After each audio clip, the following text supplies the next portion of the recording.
Hi, this is Bruce Bishop from ChronicleT.com. I'm back here again with Tim Alcorn from AM 930 WEOL. Hi, Tim. Good to see you again, Bruce. Good to see everybody out there. Right, we're back at it again. So let's talk about how everything went for week number 1 in Lorain County High School football. Well, it was an interesting week as far as the county was concerned. Overall, 6 wins by Lorain County teams. Now, of course, there were a lot of games in week 1 in which there were 2 Lorain County teams that were playing, so you were bound to have some Lorain County teams lose as well. But 6-10 overall for Lorain County, and a couple of interesting results, a couple of upsets in week 1, so it sets up what should be a very interesting week 2 starting on Friday night. What were the upsets that you found interesting? I think the one that really jumps out over at Ely Stadium, Elyria High was entertaining Avon Lake. Pioneers were going into the season with high expectations, taking on an Avon Lake team that certainly has struggled the past couple of years.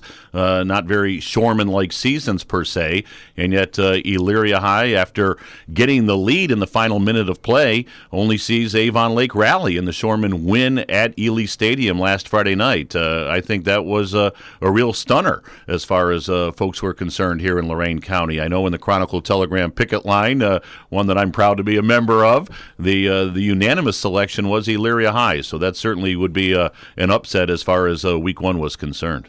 Any players stood out to you? Well, on the winning side for Avon Lake, their quarterback Pappas had a huge night, threw the ball all over the lot against Elyria High, and I'm sure for Avon, as they get ready for Avon Lake here in week 2, that caught their attention. He had a huge night throwing the football. His receiver Bateman had a big night for Avon Lake, so those certainly were 2 performances that stood out. We had the Midview Lorain game on WEOL. Dustin Crum literally took the team on his shoulders for Midview in that final quarter and basically led them to victory. He had a phenomenal performance. He rushed for over 100 yards as the quarterback for Midview. So Dustin had a big night. And even on the losing side, Carlos Chavis, a big night rushing the football for Lorain High. He had a terrific performance. He played very well defensively as well. The only thing with Carlos Chavis late in that ball game, he was suffering with cramps. It was a hot, humid night last Friday night, so that really hindered him in that final quarter of play against Midview. But Chavis had a big game. And for Firelands in a losing cause, Nick Denny rushed for over 200 yards in their loss to the Edison Chargers. So I think Firelands head coach Mike Passarello has found something in Nick Denny. If this young man continues at this pace throughout the 2016 season, he'll have a very special campaign, no doubt. That sounds good. The weather's going to be a little better this weekend. It'll definitely feel a little more like fall football weather. It will. We're supposed to have some great weather on Friday night and Saturday afternoon. Elyria and Lorain will play on Saturday afternoon. We'll talk about that in a moment. But usually that first week, it can get pretty hot. You get that late August heat, and we saw that last Friday night. I mentioned the cramping that was going on down at Midview. I don't think you'll see that in week 2. I think the guys should be ready to go, and it should be a fun week. There's some interesting matchups, no doubt about that. Yeah, coming into the new week, we've got kind of a special game for North Ridgeville. We do. Congratulations to the North Ridgeville community as a whole. They get to open up, at least on the football side, that brand spanking new facility. From what I understand, it is just gorgeous, state-of-the-art, and North Ridgeville plays their first varsity football game there on Friday night. The Rangers looking to bounce back after a tough loss to North Royalton last Friday. They get their home opener against Amherst. From what I understand, it is going to be a huge night for the community. They're expecting a mammoth crowd. All sorts of Ranger players going back decades are going to be on hand to christen the new stadium, so it's going to be an exciting night. That's our Colson and Colson Gridiron Clash. We'll have that game on the radio on Friday night. Rob Polinsky along with Tomo and Gary Pelter will be there, so if you can't get to the ball game, I'm sure they'll describe it as best they can, the fanfare that'll be going on. But that'll be a great night for the entire North Ridgeville community. Yeah, we've kind of hinted at a couple of things here. Let's talk about some of the big games coming up.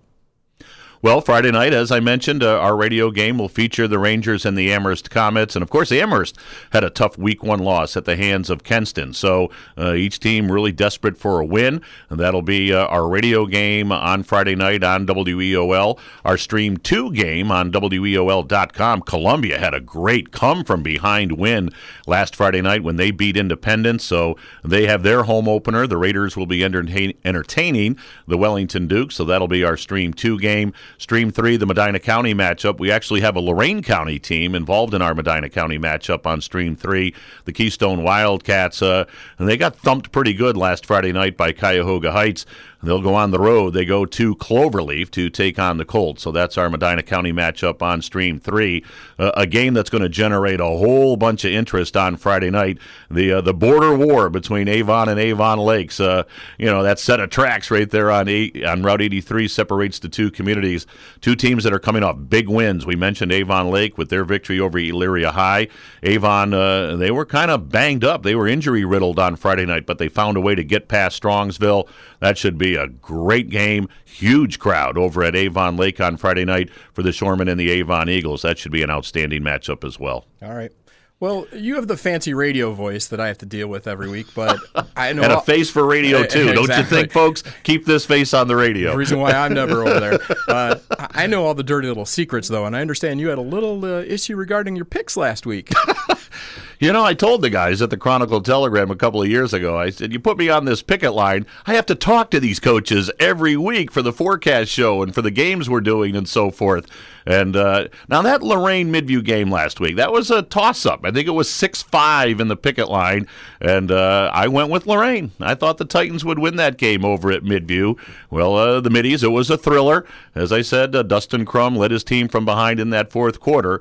So, of course, after the ball game, Midview head coach DJ Shaw gets on the WEOL postgame show, and he let me have it pretty good. Of course, I'm a Midview grad, so he said, we were all very well aware, Tim, that you picked Lorain to win this one. I guess they had it up as bulletin board material in the locker room and so forth. So, hey, I'll eat my crow. Remember last year, I actually ate some crow. Quite a bit.